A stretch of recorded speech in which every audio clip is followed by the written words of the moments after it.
हरे हरे, हरे राम राम राम हरे हरे, हरे कृष्ण कृष्ण कृष्ण हरे हरे, हरे राम राम राम हरे हरे। श्रीमद् भगवत गीता यथारूप अध्याय 4 दिव्य ज्ञान, श्लोक नंबर 10।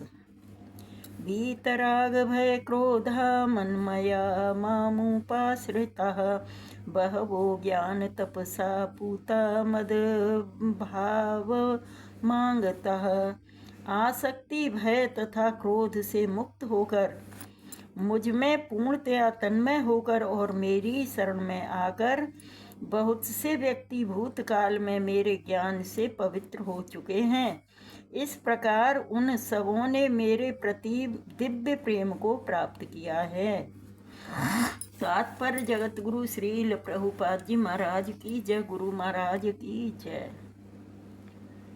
जैसा कि पहले कहा जा चुका है, विषयों में आसक्ति व्यक्ति के लिए परम सत्य के स्वरूप को समझ पाना अत्यंत कठिन है। सामान्यतया जो लोग देहात्म बुद्धि में आसक्त होते हैं वे भौतिकतावाद में इतने लीन रहते हैं कि उनके लिए यह समझ पाना असंभव सा है कि परमात्मा व्यक्ति भी हो सकते हैं। ऐसे भौतिकतावादी व्यक्ति इसकी कल्पना तक नहीं कर पाते कि ऐसा भी दिव्य शरीर है जो नित्य तथा सच्चिदानंदमय है। भौतिकतावादी धारणा के अनुसार शरीर नाशवान, अज्ञानमय तथा अत्यंत दुखमय होता है। अतः जब लोगों को भगवान के साकार रूप के विषय में बताया जाता है तो उनके मन में शरीर की यही धारणा बनी रहती है। ऐसे भौतिकतावादी पुरुषों के लिए विराट भौतिक जगत का स्वरूप ही परम तत्व है। फलस्वरूप वे परमेश्वर को निराकार मानते हैं और भौतिकतावादी में इतने तल्लीन रहते हैं कि भौतिक पदार्थ से मुक्ति के बाद भी अपना स्वरूप बनाए रखने के विचार से डरते हैं। जब उन्हें यह बताया जाता है कि आध्यात्मिक जीवन भी व्यक्तिगत तथा साकार होता है तो वे पुनः व्यक्ति बनने से भयभीत हो उठते हैं। फलतः वे निराकार शून्य में तदाकार होना पसंद करते हैं। सामान्यतया वे जीवों की तुलना समुद्र के बुलबुलों से करते हैं जो टूटने पर समुद्र में ही लीन हो जाते हैं।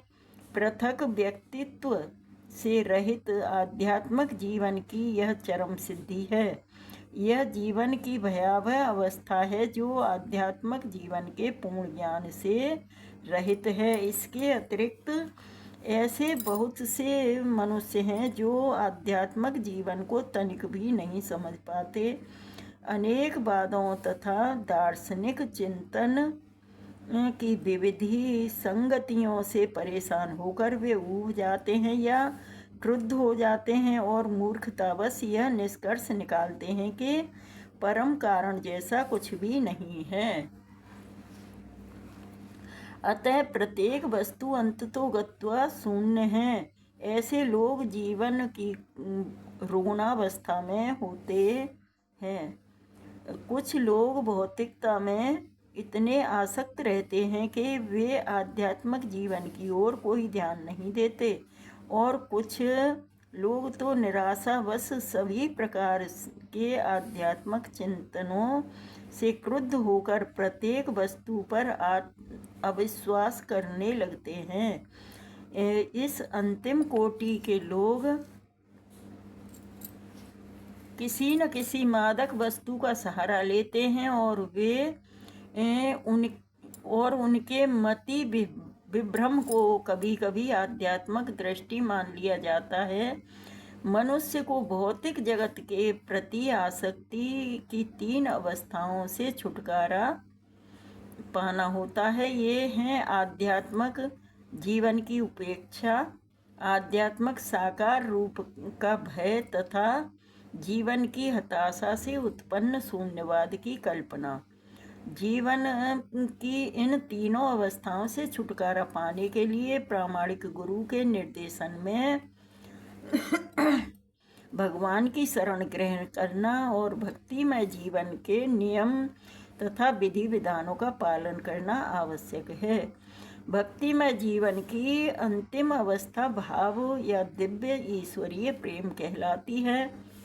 भक्ति रसामृत सिंधु 1.4.15 और 16 में के अनुसार भक्ति का विज्ञान इस प्रकार है।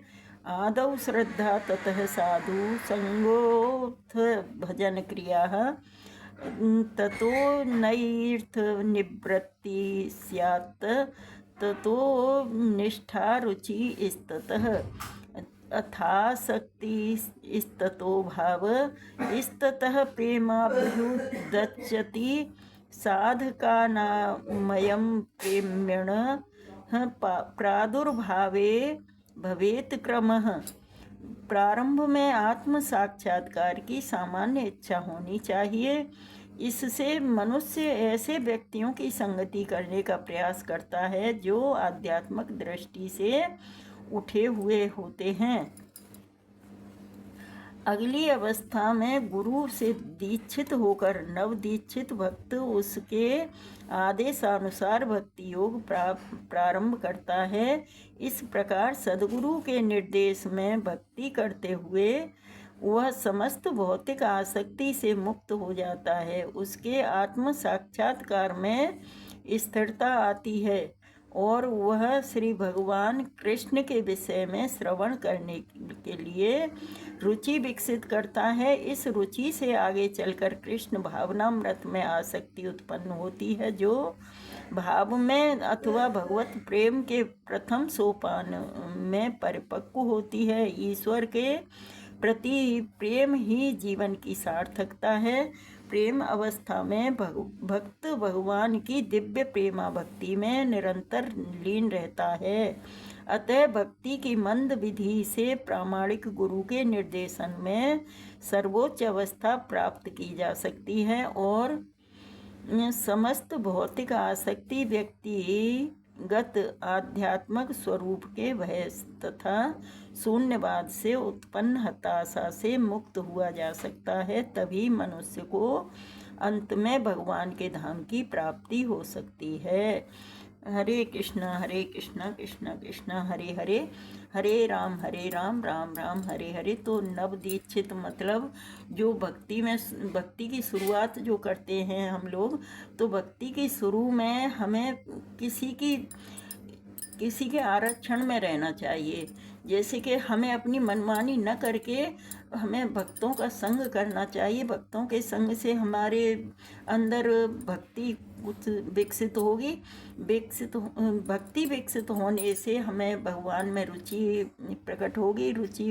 जब भगवान में रुचि हो जाएगी तो हम भगवान में आसक्त होते जाएंगे। धीरे धीरे आसक्त होते जाएंगे। भगवान में आसक्ति हो जाएगी तो हम आध्यात्मिक जगत की मतलब हमें कुछ जानकारी पैदा होंगी। जानकारी पैदा होते ही हम भगवान के प्रति और अधिक आसक्ति होगी और आसक्ति होने से ही भगवान अपने धाम बुला सकते हैं हमें।